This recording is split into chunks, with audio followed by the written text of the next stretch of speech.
Bonjour à tous, bienvenue à notre émission Les Voix d'ALC. Nous sommes 4 jeunes qui parlent d'actualité ou de sujets de jeunes. Nous sommes Noémie. Allô. Loïc. Bienvenue. Divine. Bonjour. Et moi. Aujourd'hui, on a un sujet qui parle de... Ah, on peut... Veux-tu que je le présente? Ouais. Je vais le présenter. OK, mais merci Nicolas, parce qu'il ne s'est pas nommé. Nicolas. Mais c'est ça, il s'appelle oui, Nicolas. tu t'appelles Nicolas. Enchanté, Nicolas. Une main d'applaudissement pour Nicolas, s'il vous plaît. Ben oui. Génial. OK, ben oui, je vais vous présenter le sujet. Moi, je vais vous parler d'une affaire qu'on va peut-être revenir souvent, qui est la francophonie. On va peut-être en parler plusieurs fois sous différents angles. Moi, je vous amène un angle bien particulier, qui est la représentation du contenu francophone sur les plateformes. Donc, je pense que je vais vous laisser écouter la petite capsule que j'ai trouvée du ministère de la Culture du Québec pour que vous ayez un peu un contexte de c'est quoi la culture au Québec. Puis ensuite, je vais vous amener dans le vrai sujet.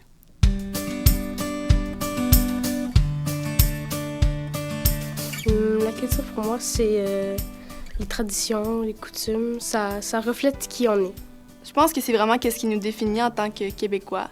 Tout ce qui est autour de nous, là, il y a la musique, il y a notre langue, il y a les musées, il y a la lecture, les cinémas. Je fais du théâtre et du chant. Ça fait longtemps que je danse aussi. J'ai toujours été un peu théâtrale. Je joue de la guitare, puis j'aime ça reprendre les chansons. Le camp d'art plastique, je l'ai fait pendant l'été. Je lis beaucoup le matin quand j'ai le temps. Le midi, je peux pas trop parce que je suis à l'école. Mais le soir, je lis. Quand je m'ennuie, je lis aussi. J'exprime par la musique ce que je veux faire passer comme message. S'il n'y avait pas, mettons, le cinéma, les séries, la musique, ce serait plus monotone. Ceux qui étaient avant nous, ils ont laissé quelque chose. Je pense que c'est important justement de conserver. Tout ce qui a rapport avec la culture, c'est pour nous rappeler nos origines. Donc voilà. C'était trop cute, man. Je l'ai écouté, je trouvais ça adorable. Puis je me suis dit, c'est parfait pour introduire mon sujet. Parce que quand on était jeune, je sais pas qu'est-ce que vous avez consommé comme culture. On baigne, on est au Québec. On a une belle culture québécoise qui a beaucoup de contenu. Mais on s'entend que depuis plusieurs années, on est de plus en plus intégré à la culture américaine. On s'entend que les plateformes qu'on utilise dans la vie de tous les jours pour consommer justement des films, de la musique, c'est des plateformes américaines. Si je peux mentionner Spotify pour la musique, je peux mentionner Netflix et Disney+, pour les films ou les séries. C'est beaucoup plus ça qu'on est dessus pour consommer notre divertissement, on va dire. Puis justement, moi, je me suis posé la question, est-ce que c'est normal que sur ces plateformes-là, on ne voit pas tant notre culture? Parce que on a quelques plateformes ici au Québec exclusivement fait pour le contenu canadien-québécois. Je pense ici tout.tv qui est peut-être la plus grosse. Oui. Effectivement. Ouais, oui. Avec Crave. Exactement. Crave, c'est québécois ou canadien? Je pense que c'est canadien. Ouais. C'est pas québécois. Ouais. Mais encore là, il y a beaucoup de contenu plus global sur Crave comparé à ici tout.tv. Oui. Mais donc, ce thème-là m'avait beaucoup pris parce que je me suis dit, comment ça se fait que sur les plateformes, on ne retrouve pas tant de contenu francophone? On s'entend qu'on n'a pas de plateforme pour en écouter personnellement. Est-ce que je pense pas qu'on a un Spotify qui est québécois? Non, Non. mais sur Spotify, il y a des comment on appelle ça, des playlists qui sont faites de musique francophone ou québécoise, admettons, je sais pas moi, top 100 Canada ou Québec, ou musique les plus écoutées en ce moment dans votre région, je sais pas. Fait on a quand même des options qui nous permettent d'avoir accès au français. Tout à fait. Mais il faut les rechercher, je pense. Ouais, Exactement. oui, Et là, c'est tu viens de ça. m'amener le thème principal de mon affaire. Merci, Nicolas.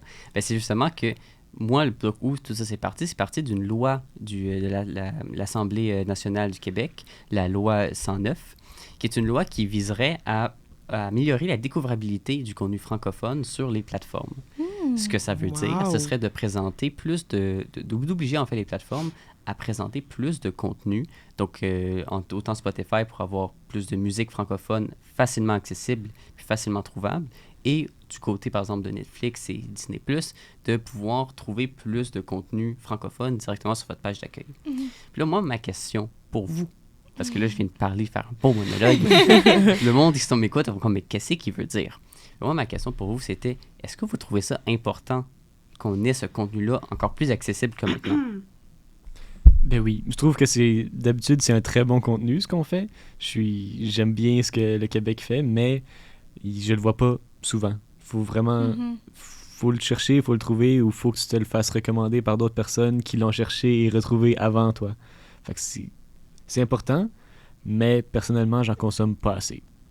Ben, moi, je trouve que c'est une très bonne initiative qui a été prise parce que, sincèrement, j'ai toujours trouvé ça bizarre parce que, genre, les personnes qui sont en France, admettons, de ce que je consomme et tout, ils ont leur catalogue Netflix, c'est majoritairement des contenus français qui sont proposés.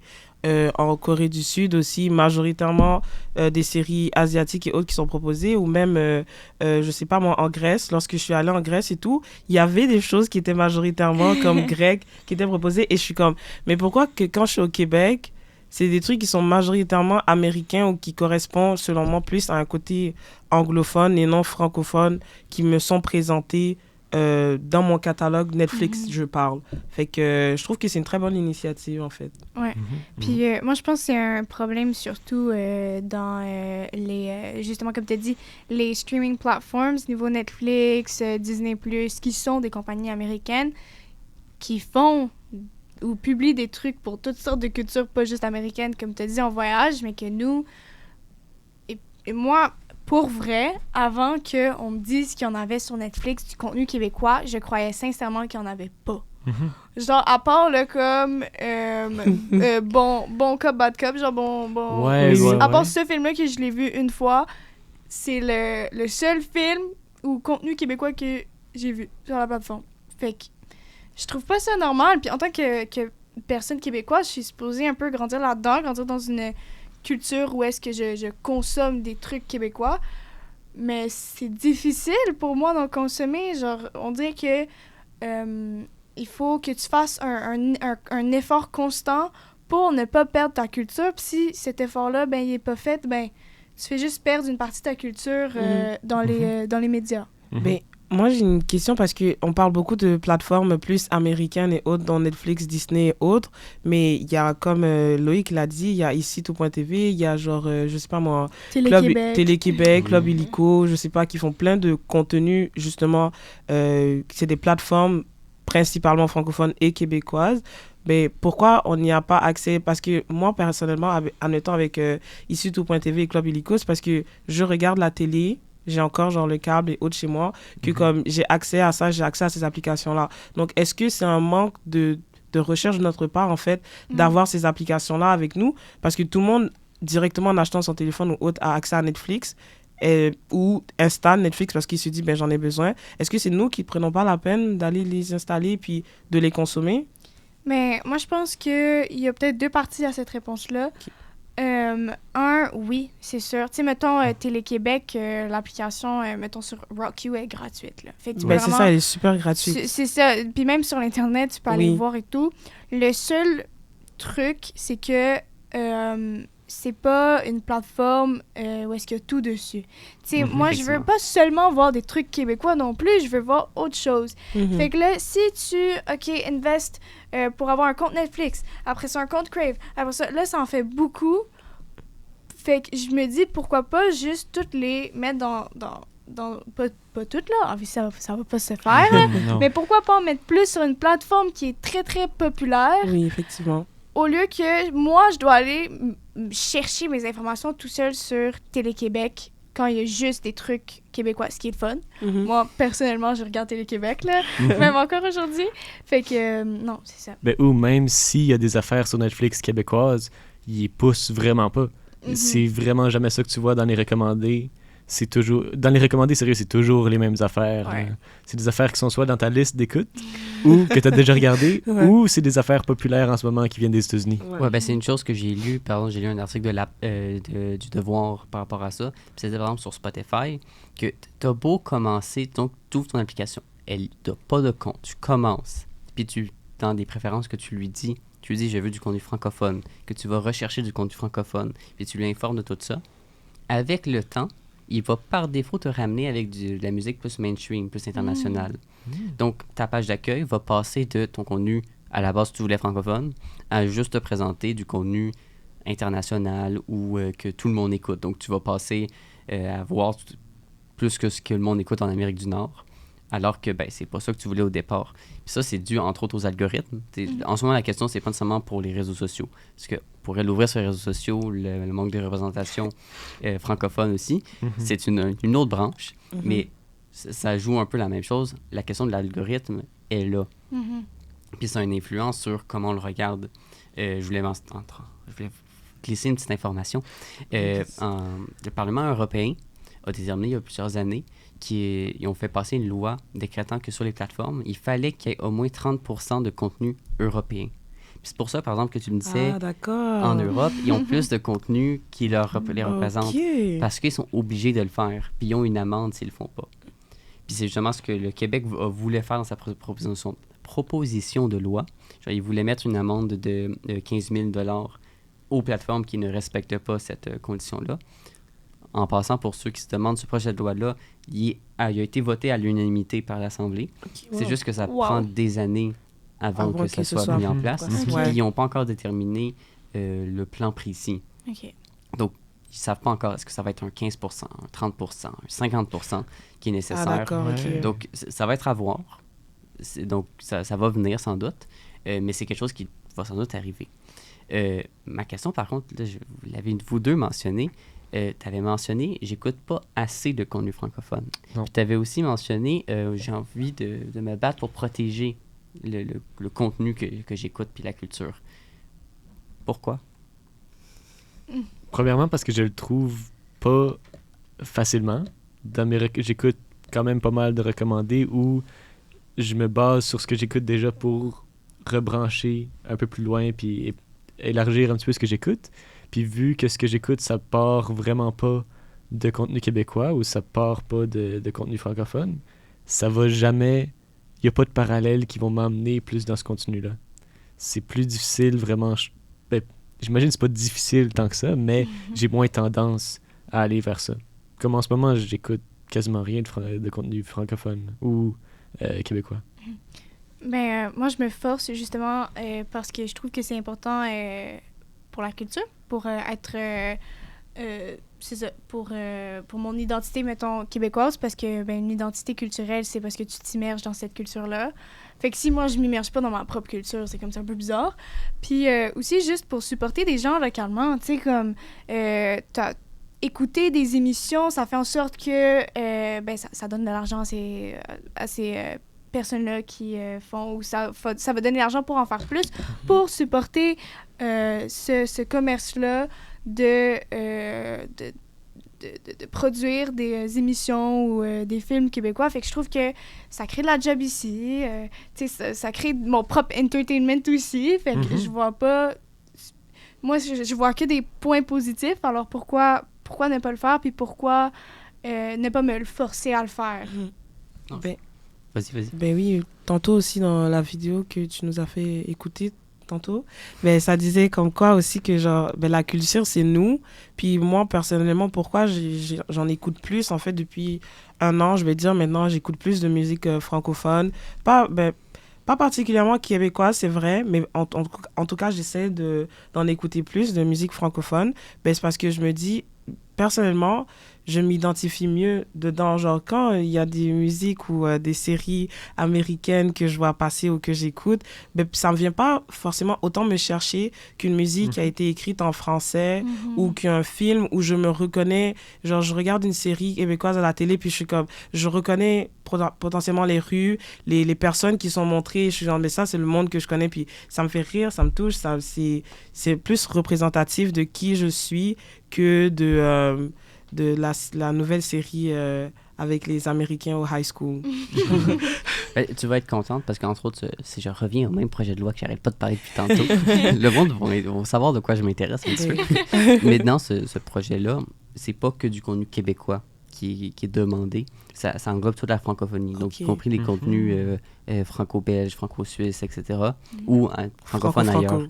Franco en général. Francophone ailleurs au Québec, au Canada. Exactement. Oui. Parce que, entre autres, pour le petit contexte, parce qu'il y a l'accord de libre-échange Canada, États-Unis, Mexique. Et entre autres, dans cet accord-là, il y a des affaires comme respecter la représentativité de partout. Ok. Donc, demander à ce qu'il y ait plus de francophones, c'est pas juste culturel, c'est identitaire, c'est une demande légitime. Mais demander juste du contenu québécois, ça aurait été un peu discriminatoire juste pour les le autres, en Québec. fait, oui. Ça, donc, c'est pour ça que c'est Fête francophone. Donc, peut-être que sur Spotify, vous allez voir un jour une page franco Oui. disponible Ce serait le fun. pour que vous puissiez aller directement dessus si vous voulez regarder votre contenu à la place de justement de devoir aller chercher super loin puis de faire Ouais, ok, c'est ça, en faut que je fait. trouve la playlist qui me parle de ça ou le balado que je cherche, genre les voix DLC si vous voulez. Éventuellement, il va peut-être être plus accessible. On va voir. Ouais. Ce serait vraiment le fun parce qu'en ce moment, personnellement, ça vient aussi avec le cours de cinéma que Oui. je recherche de plus en plus de films québécois. Comme, pour vrai, ma consommation d'affaires québécoises, ça a baissé énormément depuis que j'écoute plus la télé. Mhm. Puis ça remonte un petit peu avec le cours de cinéma où est-ce qu'on apprend des films québécois. J'en écoute, puis en écoutant ces films québécois ou en entendant du monde parler de films québécois, ça me donne référence à plus de films. Puis là, ça me donne plus de goût d'en écouter. Mhm. Puis il faut vraiment commencer à quelque part. Faut que ce soit facile d'en trouver. Faut que tu aies un bon premier contact avec Ouais. qui va ensuite te permettre de, genre, t'expandre, d'aller dans plus de contenu québécois. Mais aussi dans ce cours-là, Marie-Josée, bonjour Marie-Josée si tu nous écoutes, elle nous a dit que le cinéma québécois il rayonne partout dans le monde, sauf au Québec. Ça, c'est vrai. Ce qui est C'est fou. fou. C'est fou. Genre, tu me dis que moi, je connais même pas le nom de 10 films québécois. Puis tu me dis que dans le monde, ben, on est vraiment reconnu pour ça, pour nos techniques de cinéma et tout. Bref, c'est triste, là. Mhm. C'est comme, il y a un problème, là. Puis je le savais même pas avant ce cours de cinéma à mes 18 ans, guys. 18 C'est ans ça. sur cette terre et je ne savais pas ça. Fait que tu vis dans un endroit, en fait, où tu as accès à tout ce contenu francophone, mais tu n'es même pas au courant. Exact. Puis il y en a à l'extérieur qui, eux, en plus, genre, ils ont la visibilité de ça et toi, tu n'en as pas, en fait. Mhm. Fait que j'espère que ce projet de loi, ça va marcher. Ben, je sais pas si honnêtement ça va avec le projet de loi qu'ils ont déjà eu. Parce que si eux Ouais. autres, ils consomment déjà du... Ben, j'ai aucune idée s'il y a une corrélation ou s'il y a peu importe un lien.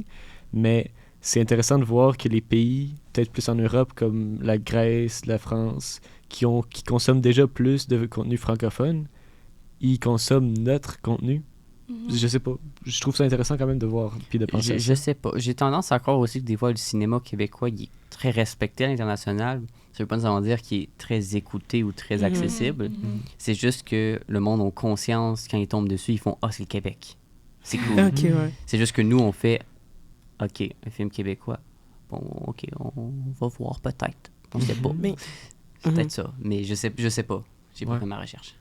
la question, c'est la représentation du français sur les plateformes.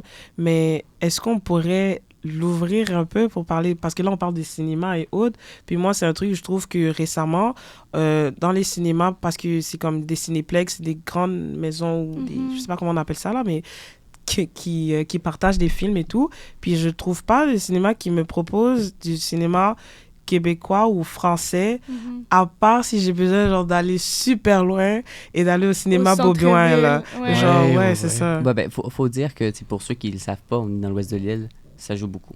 Ouais. Le fait qu'on est dans l'ouest de l'île. Mais même à tout ça, j'habite ici depuis 1 an. Puis avant, j'habitais comme un peu plus, je sais pas, on parlait plus français, en tout cas dans mon entourage. Et comme je devais quand même aller loin pour trouver comme un film, quand j'étais au cinéma, je savais même pas qu'il y avait des films québécois qui sortaient ou des films français qui étaient partagés au cinéma avant que je commence à aller plus loin. Pour les trouver, il faut vraiment aller dans des cinémas indépendants. Oui. Puis pas dans les grosses chaînes, parce que les autres, ils en montrent presque pas. Ils montrent juste ceux qui sont plus populaires ou ceux qui viennent techniquement de Québécois, comme Dune, mais qui sont Ouais. tellement hollywoodiens, Oh là c'est là. plus pantoute québécois.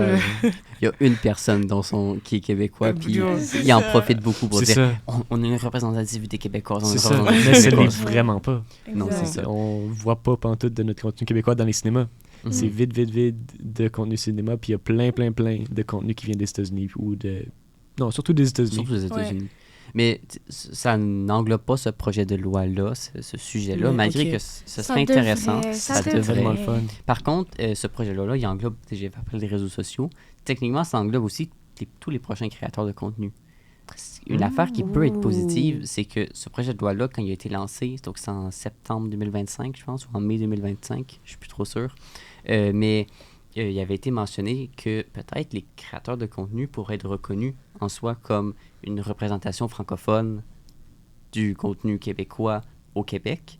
Et ça se permettrait de, un, les reconnaître en tant que tels, puis deux, peut-être d'offrir un vrai métier à ces personnes-là, peut-être un peu d'argent pour les soutenir dans la création. C'est encore vague, parce que justement, ils n'ont pas encore mis une affaire claire Non, dessus. il n'y a rien qui est choisi. il y a rien Exactement. qui- Moi, je vous ai apporté le point de vue des plateformes, mais techniquement, c'est plus large que juste les plateformes. C'est en général toute la diffusion de culture qui va être possible au Québec. Il va falloir une représentation d'un pourcentage sans doute de francophones au Québec, justement. Donc c'est ça. Je trouvais ça intéressant. Mais je pense aussi que, puis là je m'en vais un peu ailleurs, que ce projet de loi-là, ça va aider à déstigmatiser l'idée que les trucs québécois, c'est de la merde. Genre, je suis sûre que tout le monde ici a déjà entendu quelqu'un dire « Ouais, mais comme la musique québécoise, genre, je veux pas en écouter, comme c'est oui. dégueulasse, genre, Ouais. y a pas de bonne musique. Babe, si t'écoutes, genre, des trucs de Jean Leloup, c'est correct que ça soit pas ton vibe. Tu sais, moi, personnellement, c'est pas mon vibe. Fait que j'écoute des artistes plus jeunes, des artistes plus pop québécois que je trouve qui sont très bons et que j'incorpore dans ma playlist. Mais si tu fais pas l'effort d'aller au-delà, de chercher une musique, à part genre la Zigazon Zinzon, c'est ça, tu vas pas trouver quelque chose que t'aimes. Puis ça, c'est même pour toutes, pour les séries québécoises, pour les films. Moi, avant justement le cours de cinéma, ben je pensais qu'on en faisait pas, puis je pensais que ce qu'on se faisait, ben vu qu'il y avait pas de budget, comme c'était pas incroyable. Ouf. Exact, c'était pas ouf. Donc, c'est ça, puis j'ai l'impression que ça peut vraiment aider à ce que les gens trouvent leur niche dans tout ce qu'on crée, mettons, au Québec. Parce qu'il faut penser que c'est tellement varié. Dès qu'on pense, mettons, musique québécoise, on pense tout de suite à la musique de, mettons, de Jour de l'An. C'est de la grosse musique, Zigazon Zingazon, c'est de la grosse musique. De petits parties, Ouais. le Jour de l'An. Que plein de monde peuvent trouver ça vraiment plate, mais on est quand même pas mal de monde au Québec. C'est quand même un gros territoire, c'est tellement varié. Il y a tellement de monde différent qui ont plein de cultures différentes. On parlait de culture dans le petit extrait du début. La culture du Québec, ça vient de partout un petit peu. Fait que c'est sûr, ça va varier beaucoup notre contenu qu'on génère. Faut penser à ça. Faut garder en tête que le contenu québécois, c'est québécois, mais c'est pas juste une affaire, le québécois. Ça peut être n'importe quoi. Définitivement. Puis ça, ce projet-là va beaucoup aider à ça, selon moi, parce que sur les plateformes, une difficulté de pourquoi on pense que c'est juste la Zigazon Zinzon qui est le thème du Québec, ben c'est parce qu'on le voit pas le reste. On n'a pas un accès facile. Puis il y a des fois un manque d'intérêt ou de recherche pour le faire. C'est sûr que, comme dans l'Ouest de l'île, on a une influence par rapport à ça. Il faudrait sortir beaucoup plus loin de l'Ouest de l'île de Montréal pour pouvoir dire vraiment est-ce que c'est vraiment ça partout ou non.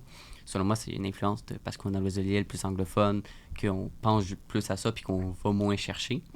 Mais n'empêche que le fait que les plateformes qu'on utilise limitent puis nous empêchent d'avoir un certain accès, en fait, nous aident pas en fait à découvrir plutôt. C'est plus ça le bon terme. Parce que justement, il y avait les plateformes se défendaient en disant ben on a le contenu, c'est accessible.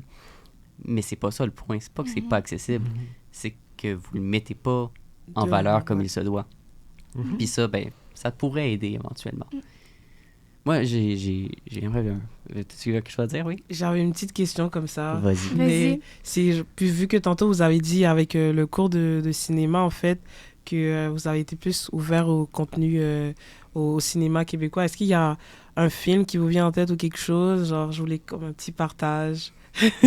Ou par contre, toi qui disais que t'écoutes un peu plus de musique et tout, est-ce qu'il y a un artiste, tu vois, qu'on pourrait proposer, quelque chose comme ça, tu vois? J'aime ça. Ben oui. Tu veux y aller? Ben, honnêtement, la première affaire qui m'a fait rentrer un petit peu plus dans les films québécois, c'était Québec-Montréal. J'avais entendu parler de Québec-Montréal à la radio, parce qu'il va y avoir une pièce de théâtre qui va sortir ou qui est sortie, je sais pas, mais j'ai vu le film. Fait que, vu que Québec-Montréal m'a rentré, après ça, j'étais comme dans les vieux films, puis à l'école, j'ai entendu parler de la trilogie, non, les 4 films de Ricardo Trogi, qui parlent vraiment de son enfance, puis sa vie un petit peu. Ouais. Fait que c'est vraiment par ces 5 films-là que j'ai commencé. Québec-Montréal, puis la quadrilogie de Ricardo Trogi qui raconte sa vie. OK. Mais moi, c'est plus la musique que je m'y connais plus. Mais même là, moi, je suis très, mettons, ouverte sur le monde avec ma musique. Là, fait que c'est pas moi la pro de la musique québécoise.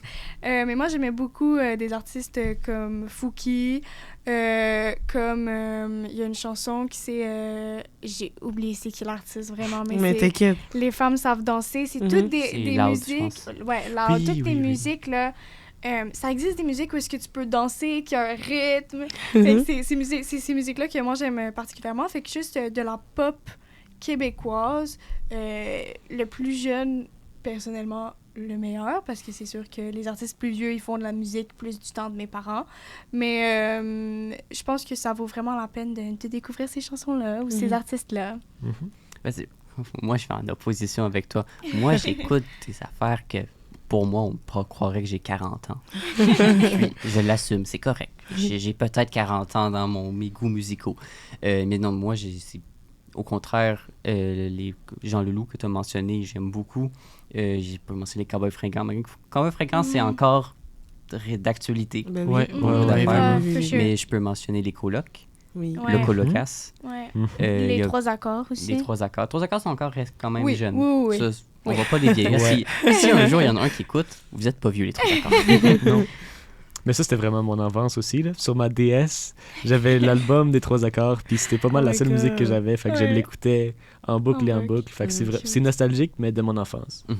C'est ça, mais on a une bonne variété. Puis là, j'en ai mentionné quelques-uns parce que ça, c'est mes goûts musicaux. Mais de plus récente, Freds, par exemple. Oui, qui est très apprécié. J'ai oublié de le mentionner, guys. C'est vrai. Je suis allée voir 2 de ses concerts, je l'ai pas mentionné. Shame on me. C'est un style que je n'aime pas. Je suis désolée. mais qui est très apprécié. Puis je comprends que c'est apprécié parce que il représente une belle image que la jeunesse au niveau de la culture a au Québec. Il est très apprécié, il est très vu, il est très partagé. Même en France, il fait des tournées en France. Ça, en fait, moi, je pensais qu'il était français à la base. Puis après, j'ai écouté, puis je suis comme, ça sonne québécois, il y a quelque chose de québécois derrière. Puis après, j'ai compris que, c'est un peu comme Charlotte Cardin. Charlotte Cardin est plus appréciée en France qu'au Québec. C'est presque ironique. C'est très, très, très ironique. On pourrait même dire Céline Dion aussi. Elle fait son retour... Oui, là, vous voulez l'entendre en décalé, mais elle a fait son retour dans la semaine auquel on enregistre. Oui. Puis c'est spectacle qu'elle fait, c'est à Paris. C'est ça. Elle a annoncé une tournée, puis elle a genre 10 dates en France. Puis je suis comme, mais madame, c'est parce que je vous aime beaucoup. Mais pourquoi pas commencer ici, puis après prendre un avion et retourner en France, en fait? Je sais pas, mais c'est ça. Mais c'est le fun, parce que Fred, honnêtement, j'avais jamais entendu parler de ça. Les 3, vous aviez l'air d'allumer quand vous avez dit ça, mais moi, je vais rechercher ça, c'est sûr. Parce que oui, on va te partager des chansons. Mais je pense que la chanson la plus populaire, c'est Le Stade. Je peux parfois, elle passe à la radio. Ça me dit rien. Honnêtement, ça me dit vraiment on te montrera ça, en fait. Ouais. Mais c'est ça. Moi, je vous apporte un petit point de fin, une bonne nouvelle, parce que c'est toujours bien une bonne nouvelle pour finir une émission. Effectivement. Malgré qu'on parle que des fois, la culture québécoise est un peu moins vue, n'empêche que la dernière année, si on parle de musique, il y a eu un bond de 20% dans les écoutes de musique francophone au Québec sur Spotify. Ce qui est en soi une bonne nouvelle. Dans les top d'artistes qu'on peut mentionner, on a eu les Cowboys Fringants, on a eu Charlotte Cardin, puis on a eu Patrick Watson pour sa chanson « Je te laisserai des mots ». La majorité des chansons sont plus instrumentales, mais comme cette chanson-là a du français, elle en fait partie de l'ensemble. Mais c'est ça, les Cowboys Fringants sont encore au top de beaucoup d'affaires. À part la chanson Feel Good de Charlotte Cardin, le reste des chansons mentionnent aussi beaucoup des chansons des Cowboys Fringants ou de... c'était qui d'autre? De Jay Scott avec Fouki. Oui, il y a Jay Scott aussi. Qui est aussi très connu. Nicolas, Non. on t'en partagera si tu veux. On te fera une playlist. Oui. Exactement. Donc voilà, c'était la bonne nouvelle un peu de la semaine. Puis en passant, à travers le Canada, il y a eu un bond de 11% sur Oh Spotify. my God! Ce qui est aussi une bonne nouvelle. Ben oui. Donc voilà, c'est le tour que j'ai Ouais. fait de ce petit sujet. On va peut-être re-mentionner une autre fois parce que c'est pas Oui. un sujet léger non plus. Ben oui. Donc voilà. Ben, ça va faire le Merci. tour de notre émission aujourd'hui. On était Noémie, Au revoir! Loïc, Merci pour l'écoute. Divine Merci de nous avoir écoutés. et moi, Nicolas. Alors, je vous rappelle que si jamais vous voulez participer à l'émission, il y a un form que vous pouvez remplir et après ça participer, Sur notre devenir un Instagram. invité spécial Ouais, sur notre Instagram. sur notre Allez Instagram, voir. oui. Puis c'est ça. Passez une bonne journée. Bye bye.